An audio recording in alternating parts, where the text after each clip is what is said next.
Mayor Hettinger has joined Ted Kopp on Nightline. Let's go ahead and take a look and see what the mayor has to say right now to ABC's Nightline. Who come here to our space camp, and they asked specifically that we say that space camp was not hit. It is not in that area, so those children are safe for those of your viewers from throughout the country who might be worried.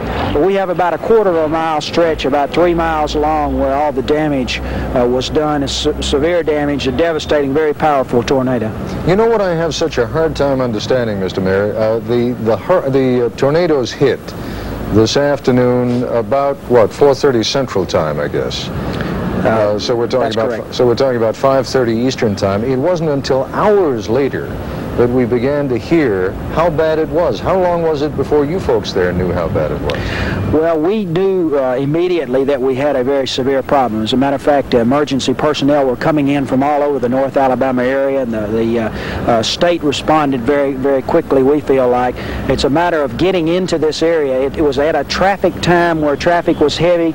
It was even difficult to get emergency vehicles into the area because of traffic, so we did have a lot of trouble with that. And what's the situation now? It looks as though it's raining and kind of windy there, but not too serious at the moment. What's the weather like? You know, it is rainy and windy. It's gotten very cold, of course. The temperature has dropped severely, and we're worried about our workers remaining warm at this point. Also, those who are the 500 or so who we know are displaced, and those that are without power, we've set up emergency shelters.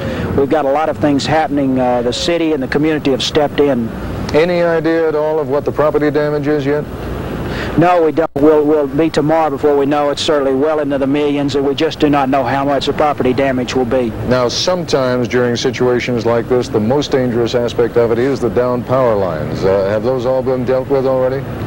Yes, we had down power lines. All the power has been cut off. The utilities stepped in very quickly to do that. We had gas line problems and gas also, which all of that has been turned off, so that is not dangerous at this point. All right, Mr. Mayor, just give us a quick recap then of what it is that happened, the injured, the dead, and then we'll let you get back to work, and I very much appreciate you being with us. Well, thank you for helping us talk about this tragedy. We've seen it in both coasts recently from our community, and we've felt very deeply for them, and we know the nation feels deeply for us. About a quarter of a mile long stretch, 3 miles long, some 14 people fatalities at this point, 285 injured. Those numbers may very well rise as we get more and more into the rubble and we find those injuries and fatalities.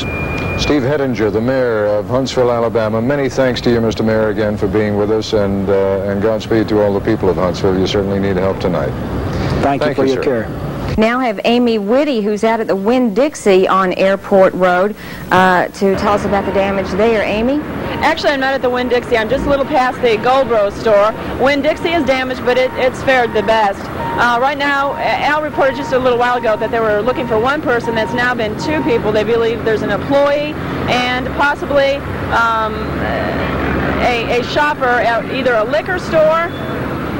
We're not quite sure which store, but they're looking in this general area right behind me. You can see lots of heavy cranes are there right now, digging through the rubble, looking, hoping to find a survivor. There's cars in there. It's just destroyed. This whole block is destroyed. I had the chance to walk down it, and you would not believe it unless you came here. And I'm sure by the time the sun comes up, we're going to see a lot more damage that